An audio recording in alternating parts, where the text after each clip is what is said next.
Да бир жолу кутман таң, урматтуу телекөрүүчүлөр, сиздер Таң сыры телепрограммасын көрүп жатасыздар. Жаңы кошулган телекөрүүчүлөргө дагы салам айтабыз. Анда эмесе биз өз программабызды улантабыз. Бүгүн биздин конокто Кыргыз Республикасынын мыкты кызматкери, маданий кызматкери деп айтсам жаңылышпайм, ырчы тамада Темир Дамирбеков биздин коногубузда. Саламатсызбы? Саламатсызбы. Маанайыңыз кандай? Сонун. Ассаламу алейкум. Жалпы 7-чи каналдын сүйүктүү көрөрмандары, барыңыздарга кутман таң. Маанайыңыз сонун. Сонун, жакшы чакырганыңыздарга рахмат. Өзүңүздөр кандайсыздар? Жакшы, чоң рахмат. Биздин 7-чи каналда салт катары бир суроо бар. Ар бир коногубуздан сурап келебиз. Сизден да сурайын. Эртең менен эрте турасызбы? Негизи жок. Ушундай учурларда гана эрте турбасак, телеканалдарга келгенде. Мындай биздин жумушубуз негизи өзү кечкисин башталат, түштөн кийин башталат. Ошон үчүн биз көбүнчө түшкө чейин уктайбыз. Анткени биз эмне үчүн түшкө чейин уктайбыз? Анткени жумушубуз биздики түндө 12ден кийин бүтөт. Анткени жана жакшылыктарда кызмат кылабыз. Же болбосо концерттен кийин түн бою жол жүрүп келесиң. Ошентип ошол таңга маал жатып калабыз. Анан эртең менен кантип турасың? Кандай экен эртең менен турган ошондо? Негизи эртең менен турган көрүп турасыз го, мындай чарчоо, уйку канбай. Кандай сезимдер болду? Көздөр шишип. Жөн негизи мен жоопкерчиликтөмүн. Таң эрте тура турган кезде ошондой бир перелеттер бир жака уча турган болуп калсак, же ошондой эфирлерге келем деп сөз берип алган болсом, сөзсүз түрдө эрте турам. Бул мен үчүн өтө кыйынчылык жаратпайт. Анткени мен эфирден кийин барып кайра уктайм азыр. Жумушум жок болсо эгер. Көп интервью бербейт экенсиз, эмне себептен? Негизи интервью көп эле берем. Акыркы жылдары ушул бошой албай калдык. Эми бошобой калганда кандайым ошол үйдө да курулуш иштери менен алек болуп калдык 1 жыл бою. Курулуш иштери жүрүп үйдө. Кечкисин жакшылыктарда. Анан сырткары менде эмелер көп болуп калды. Ошол шүгүр 2023-жылы башка региондорго учуу өтө көп болуп калгандыктан катуу чарчап каласың негизи. Кайсы региондон көп чакырышат? Мен көбүнчө эми Жалал Абад, Ош, Баткен, өзүмдүн туулган жерим Сүлүктү, Лейлек тарапка көп барам. Жакшы. Ошон үчүн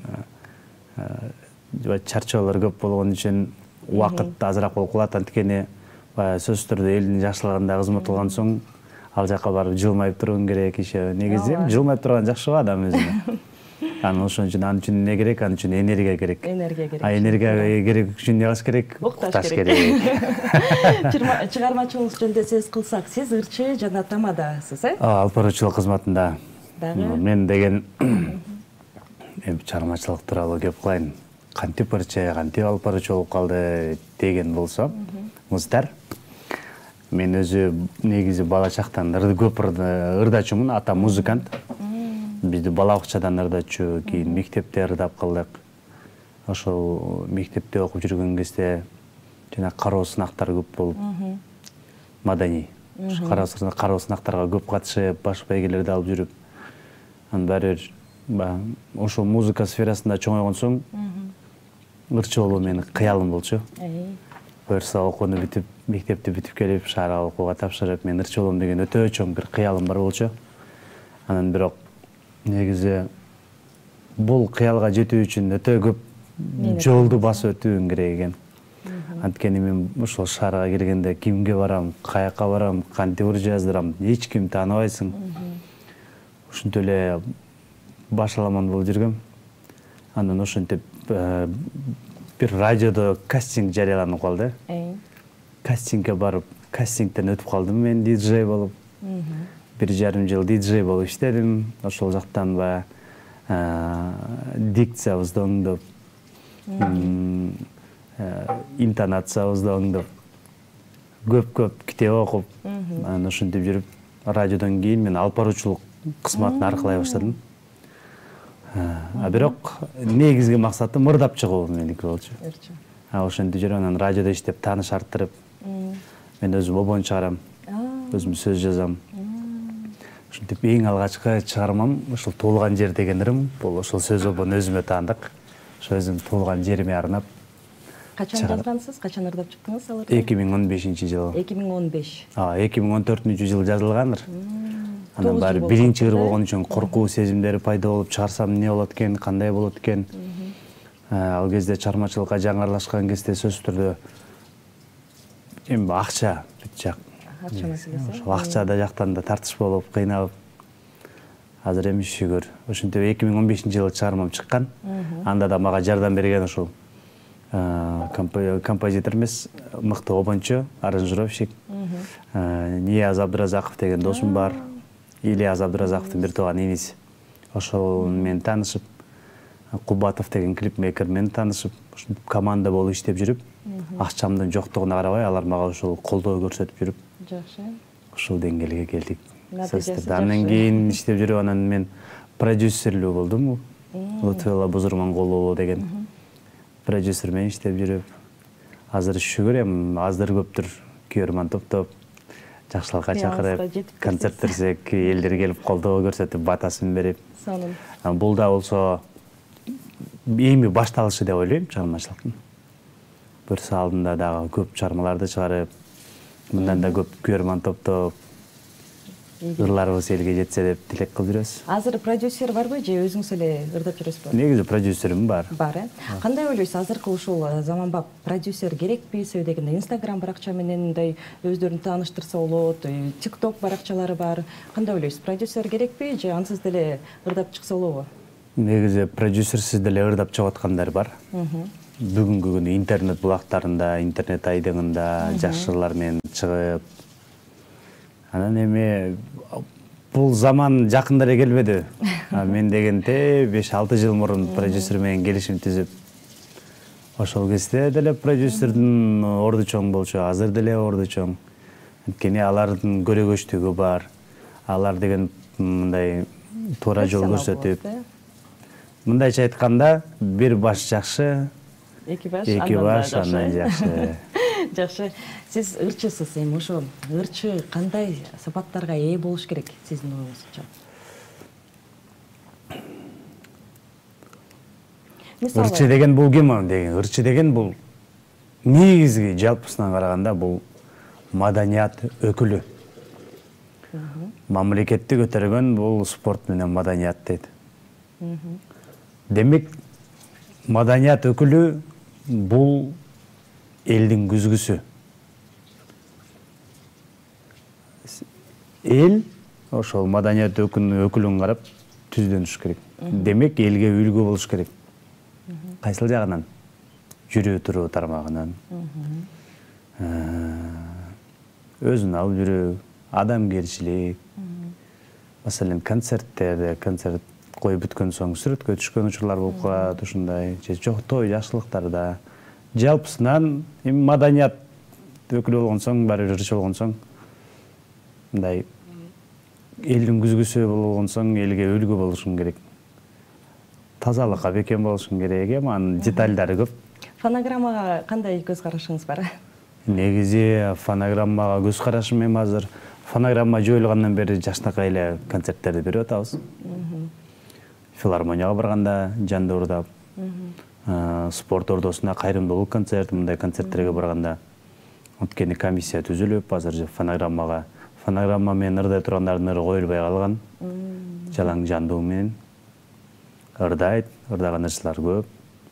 Бирок негизи мал соердо, маселен, мокок бычакты берип туруп мал сой десе кандай болот?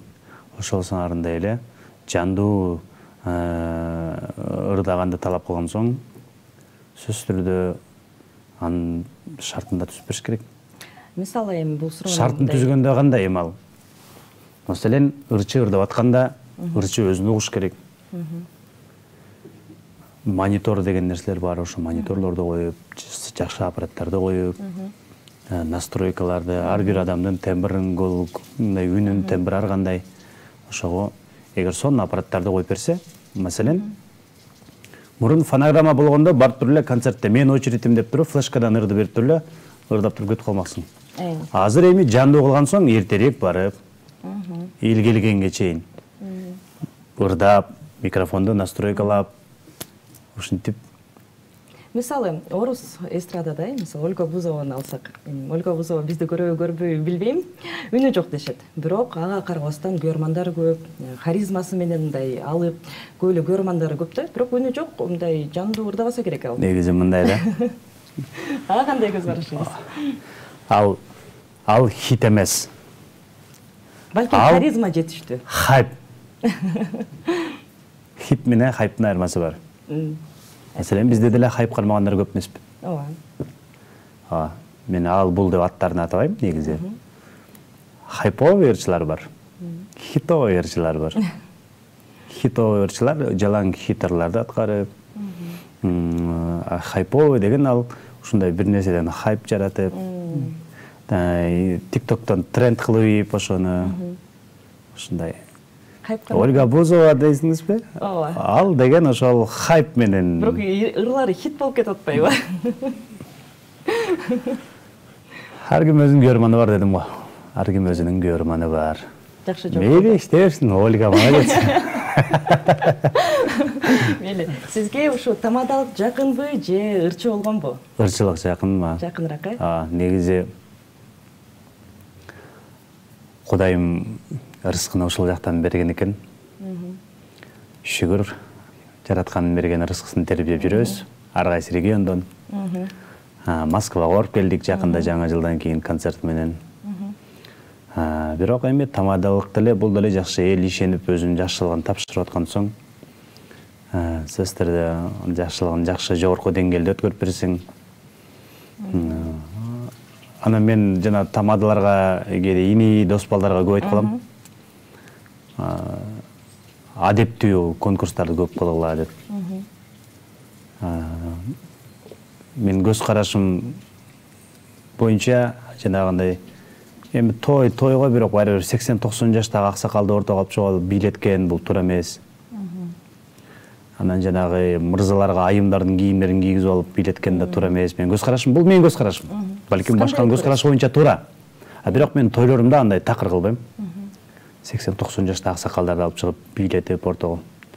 Анан эркектерге, мырзаларга айымдардын кийимдерин кийгизип алып бийлетип, андай ансыз деле адеп, ахлактуу жакшы конкурстар менен элди күлдүрсө болот. Элди күлдүрөм, тойдун эмесин көтөрөм деп атып, ушундай көп нерселер туура эмес жака кетип калат. Ошонун айынан таяк жеген тамадалар да бар. Эми ал чыкпайт. Ал өзүбүздүн арабызда гана жүргөн сөз. Көпчүлүгү ошол бирөөнүн апасына тийише коем, бирөөнүн чоң энесине тийише тамашалай коем деп таяк жеген учурларда. Ошонун айынан кээ бирлер уже бүгүнкү күнү тамада болбой калды. Ошол сыңарындай ар бир жерде адеп бар, ахлак бар. Ошон үчүн кыргыздын менталитети бар. Биз Европа эмеспиз, биз чыгыш эмеспиз. Өнүгөлү. Бирок алдыгындай бирөөнү шылдыңдап, бирөөнү эме эмес, жакшы жагынан, технология жагынан өнүгөлү, билим жагынан өнүгөлү, ошолорду карап. Ошон үчүн тамадалыгым деле жакшы, шүгүр ал жактан антап жейм, ырчылыгым деле жакшы ал жактан. Мындайча айтканда тамадалыктан акча таап, ырчылыкка кайра вложение кылам. Эгерде ошо бир башка бизнес болуп, мындай бүт убактыңызды ошо бизнеске арнай турган болсоңуз, акчасы жакшы болсо, ырчылыкты, тамадалыкты таштайт элеңиз? Андай бизнесмендер көп го бизде азыр. Ырчылыгын таштап кеткен. Ошол сыңарында эгер адамдын бир эки жумушу болсо, чыгармачыл инсандын бирөөсү ошол бизнеси, бирөөсү чыгармачылык боло турган болсо, анын чыгармачылыгы өспөйт. Чыгармачылык качан өсөт? Сен бир гана тармак менен акча таап, ошол жактан курсагың ачып иштечим керек дегенде гана чыгармачылык. Бизнес деле ошондой. Чыгармачылыкка деле акча вложение кыласың. Ыр жаздырасың, клип тарттырасың. Анан кийин жакшы болуп кетсе анан иштейсиң. Бизнесин деле ошол, аяка деле оборотуна акча салышың керек. Бирок бизнеске салган соң эми ал жака чоңураак сумма. Бизге деле чоң сумма болгондо эми кандай бир ыр клип тарттырсаң $1,5 миң айланасы болот.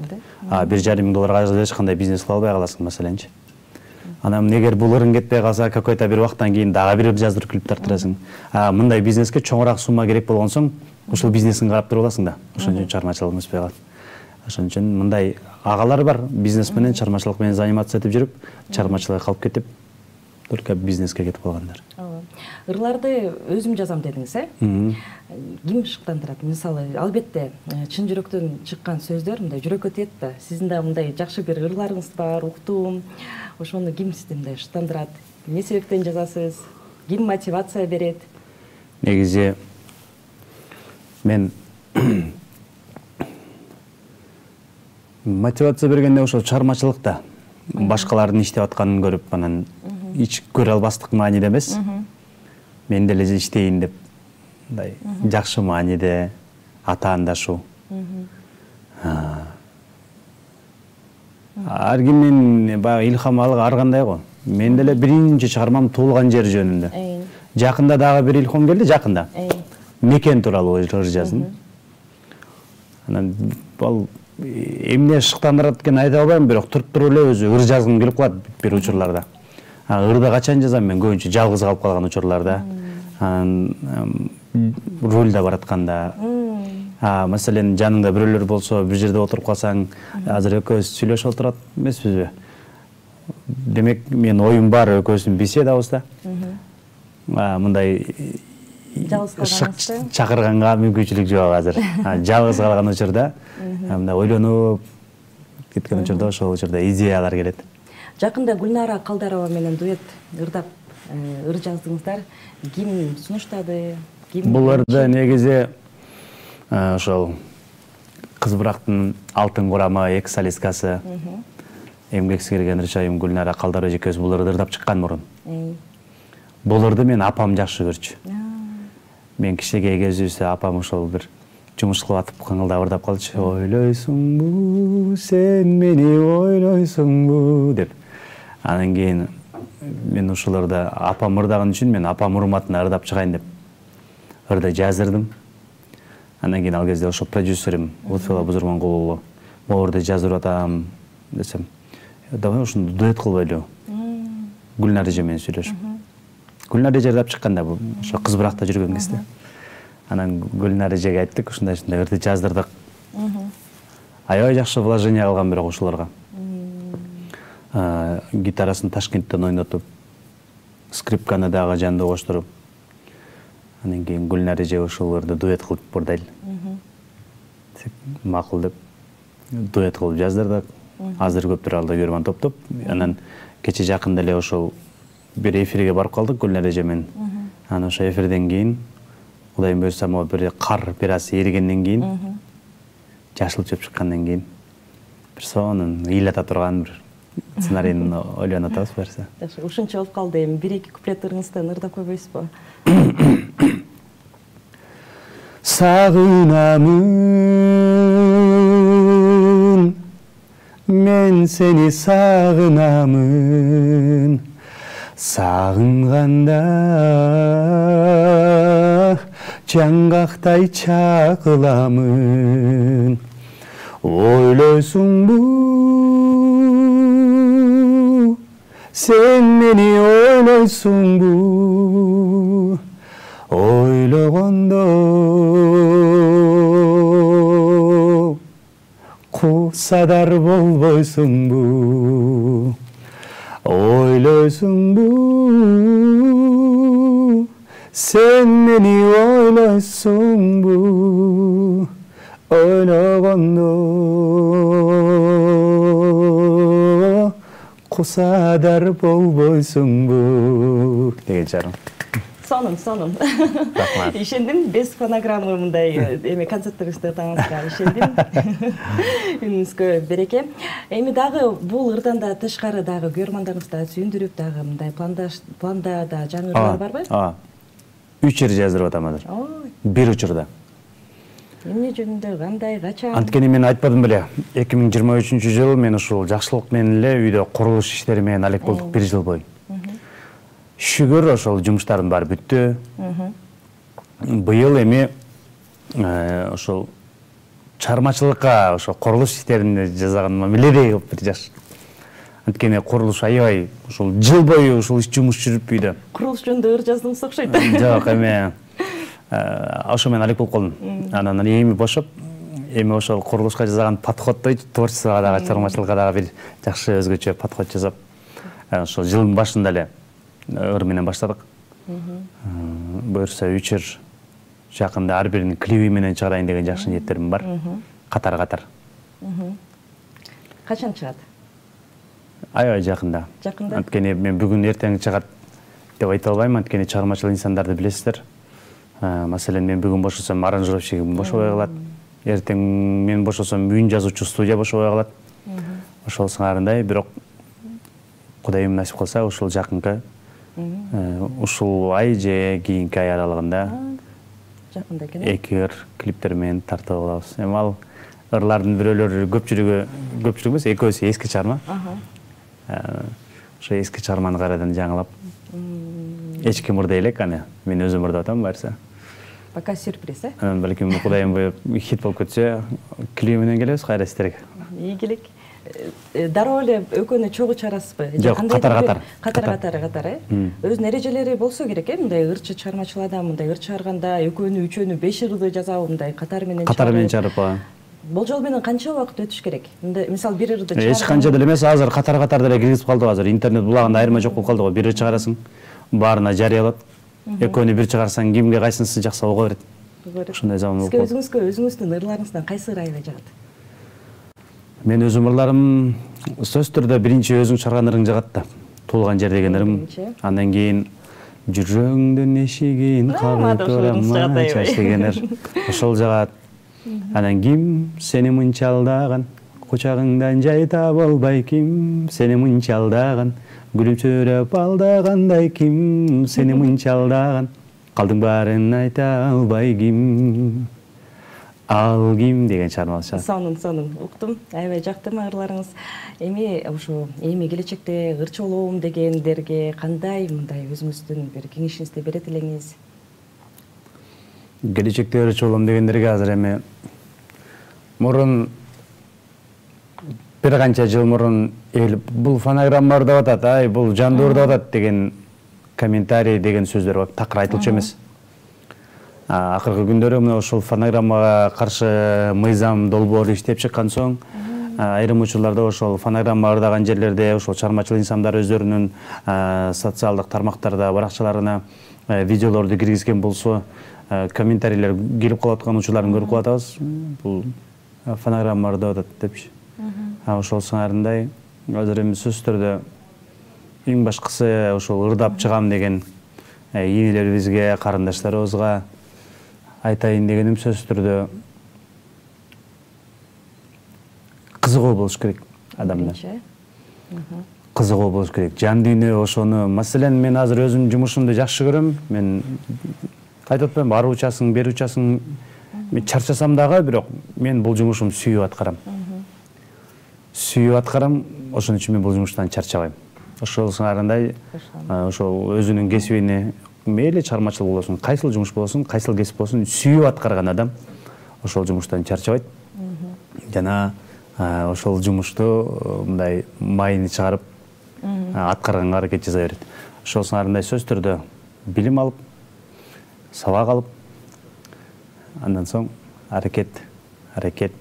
Жана жумушуңа сүйүү, Дагы бир мындай суроо, мындай сиз ыр жазасыз, кимдир бирөөнү кумир катары мындай көрсөңүз керек. Биздин эстрададанбы, башка жактанбы, ким кайсы ырчы, обончу, кимдир жагаттыр? Мен бала кезден Ильяз Абдыразаковду кумир tutчумун. Кече ошол жакшылыктан чыгып, ошол агабызга жолукканбыз. Ошо агабыздын туулган күнү болду. Туулган күнү менен куттуктап кетели. Ильяз Абдыразаковдун туулган күнүн чын жүрөктөн куттуктайбыз. Узун өмүр, чынден солого үй бүлөлүк бакыт. Кудайым буйрса дагы көп чыгармаларды иштеп, элибиздин дагы жүрөктөрүнөн түнөк тапкан ырларды чыгаруусуна биз тилектешпиз чын жүрөктөн. Ошо Ильяз Абдыразаковду мен кумир tutчумун. Анткени ал да ошо жаштайынан сахнада чоңоюп, бийлеп, энергия негизи өзү обон чыгарып. Кумирим Ильяз Абдыразаков. Жакшы. Андан кийин шаарга киргенде Ильяз агабызды жанынан көргүм келип мен. Кандай адам болду экен деп. Ушундай го негизи баары бир. Азыр эми шүгүр, азыр аны менен бир тууган болуп калдык. Агайын болуп калдык. Катташып турабыз, байланышып турабыз. Жакшы. Келечекте пландарыңыз кандай? Сиз дагы балким продюсер болуп, жаңы ырчыларды чыгарам деген продюсер болом деген ниетим бар. Бар, Бар, анткени эмне үчүн? Анткени мен бир тууган байкемдин баласы бар, Амир деген. Азыр 3-чү класс бала. Бул мектепке бар элекке чейин ошол бир манерчү эмеспи, мындай ырдап үйдө кыңылдап жүрчү. Анан кийин бир күн телефондон бирөөнүн караокесин коюп ырдап барат. Чыйылдап калды, жетпей калды. Анан ошондон эле бир октава ылдый чуурдап койду. Анан кайра ошол тоналист мен. Мен айтам, бул что-то слуху жакшы экен, негизи слух болот адам. Слуху жакшы экен деп туруп, анан кое туруп бери келчи деп туруп, анан ырдатсам, сонун ырдайт. Анан ал ошо вокалдан сабак алып атат. Бирок азыр уже жакшы мелизмалары чыгып калды, вибрациялары чыгып калды. 3-чү класс бала. Анан жакшылыктарда кээде ээрчитип алам, элдин жакшылыгын ырдап. Анан концерттерде ырдайт. Анан ага айтып атам, ошол такыр фонограмма ырдабайсың. 3-чү класс бала. Мен сени Кудайым буйрса эл аралык деңгээлдеги ырчы алам деп ниет кылып атабыз. Эми жакшы ниет жарым ырыс. Жакшы. Ошон үчүн ниет бекер го, негизи ниетти алып кое берели. Анан ошол инчеке Кудайым буйрса ал жашыраак, бирок жана өткөр урактан өтсүн бир аз. Ошол учурда мен ага жакшы ырларды жаздырып буйрса. Анткени шоу бизнес менен бүт аранжировщик бар, мен жакшы тааныш болуп калдым, ага инилер мыкты композиторлор менен. Анан ошол инимде Кудайым буйрса эл аралык деңгээлдеги ырчы алам деген ниетим бар. Ошол иниме продюсер болом деп. Ал эми мындай айтып атпайсызбы, мындай слуху бар экен депчи? Слух мындай эң башкыбы же мындай үнү жок адамдар кийин ырдай алабы? Мисалы менин үнүм жок. Бирок бир-эки жолу эмеге баргам, окуганга, бир-эки жолу ырдагандан кийин үнүм жакшырап калды. Үнү жок адам негизи сүйлөгөндө да үнү чыкпайт. Ошондой да? Ошентип айтылат негизи. Сизде үнүңүз бар, сиз сүйлөп атасыз. Сизде болгону техникаңыз жок, билимиңиз жок музыкалык. Анда ар бир адам ырдай алат экен да. Эгер кызыгыңыз болгондо сиз буга чейин барып уже билим алып ырдап чыкмаксыз, маселенчи. Жакшы. Ошондой эле көпчүлүк кызыгуулар, мыктылар барып билим алып жаштайм. Ошон үчүн негизи эмне болбойт. Мен деле маселен келип журналист боло алам, сиздей болуп. Болуп турсуз да. Болуп жүрдүм. Ошол сыңарындай эле. Мен да ошол сиз деле келип аракет кылсаңыз, билим алып, үнүңүздү оңдоп, бирок профессионал ырчы болуш үчүн практика көбүрөөк керек болуп калат. Ар бир жумушта эле ийгиликке жетүү үчүн практика керек да. Анткени башыңан өткөрүп, ошол күн сайын кайталай берсең, үнүң да такшалат. Ошол сыңарындай. Жакшы кеңеш. Аябай кызыктуу маек болду. Убактыбыз да уже соңуна жетип калды. Сизге эркин микрофон. Чакырганыңыздарга рахмат. Ушундай чыгармачыл, ар дайым айтам, чыгармачыл инсандар менен ошол элибиздин ортосунда алтын көпүрө болгон. Бул биздин ушул Коттоо студия телеканалдар. Ошол келип элибизге жакшы жаңылыктарды бөлүшүп, жаңылыктар менен бөлүшүп, жакшы маанай тартуулаган 7 каналдын жалпы жамаатына өзгөчө сизге ыраазычылык айталы. Жана биздин сүйүктүү көрөрмандарга ар дайым элибизде жакшылык болсун, тынчтык болсун, дүйнөдө аламат болбосун, согуш болбосун. Бири-бирибизге таш ыргаткан эмес, гүл ыргаткан заман орносун. Ар бир үйдө жакшылык болсун, той болсун. Темир болуңуздар, ар дайым сиздерге үчүн кызматтабыз биз. Сиздер да биздей ушундай ырчы ууларыңыздарды колдоп, Кудайым буйрса концерт берген учурларда келип колдоп, батаңыздарды берип турсаңыздар, биз сиздерге сонун чыгармаларды тартып алабыз. Аман туруңуздар, жакшы туруңуздар. Урматым менен Темир Дамирбеков. Ооба, биздин студияда бүгүн конокто Темир Дамирбеков болду. Келгениңизге чоң рахмат. Ушундай кыштын суук күнүнө карабай, убактыңызды бөлүп, эрте туруп келгениңизге сизге чоң рахмат, ыраазычылык, ийгилик сизге. Урматтуу телекөрүүчүлөр, ушул менен биздин программабыз аяктады. Биз менен болгон үчүн силерге рахмат. Сак саламатта көрүшкөнгө чейин калыңыздар.